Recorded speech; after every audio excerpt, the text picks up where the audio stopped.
La ciudad de Valencia ha perdido alrededor de 3 millones de euros con el caso NOS, junto con la Generalitat Valenciana, que han estado implicados en este caso.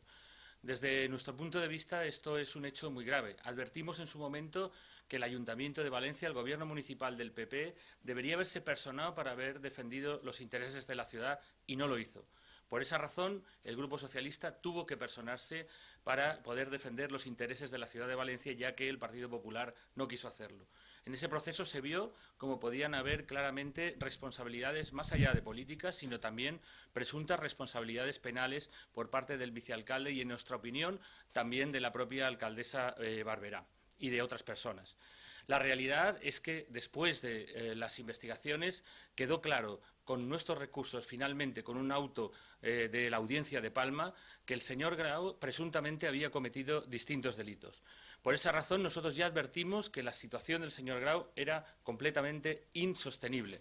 y que, por tanto, debía de dejar las responsabilidades que tenía actualmente, como finalmente ha sucedido,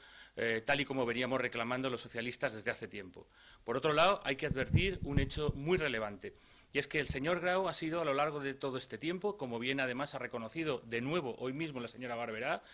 la mano derecha de la señora Barberá. Todas las acciones del señor Grau han sido acciones que, en nuestra opinión, han estado desarrolladas fundamentalmente bajo la inspiración, bajo la orientación, bajo la iniciativa de la señora Barberá. En ese sentido, queremos recordar también que la Audiencia de Palma cita el hecho de que si la señora Barberá en estos momentos no está imputada, es únicamente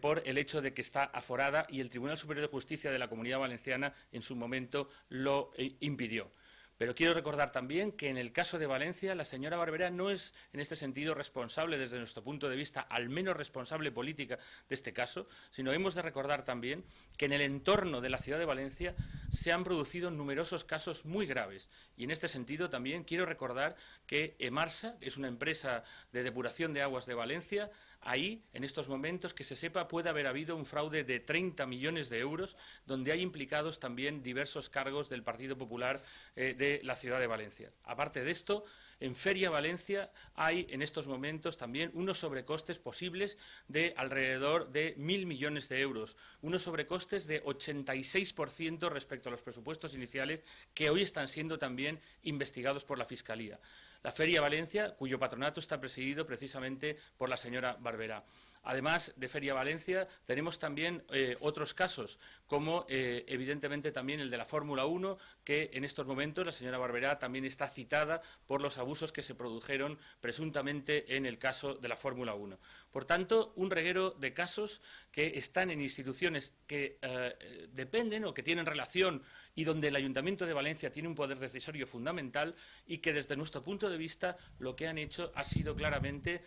atacar el prestigio de la ciudad de Valencia, que tiene evidentemente esta situación unos costes cuya responsabilidad política debe recaer claramente en la señora Barberá como impulsora de muchos de estos eventos, de muchas de estas iniciativas donde se han producido estos casos de abusos y de presunta corrupción. Es por ello que, desde nuestro punto de vista, la señora Barberá no debe continuar al frente del Ayuntamiento de Valencia tampoco, y no debe hacerlo porque, insisto, numerosos casos de los que se han producido de presunta corrupción, evidentemente, han tenido un coste para la imagen de la ciudad de Valencia y, en todo caso, por acción o por omisión, su responsabilidad no ha sido ejercida correctamente y ha perjudicado a la ciudad de Valencia mientras ella se beneficiaba de la imagen que se obtenía en estos casos. Desde nuestro punto de vista, los valencianos y las valencianas no se merecen una forma de gobernar así. La gente de Valencia es gente honrada, es gente trabajadora, es gente con iniciativa y, por tanto, es evidente que la responsabilidad política se debe depurar y en nuestra ciudad debe empezar un nuevo tiempo.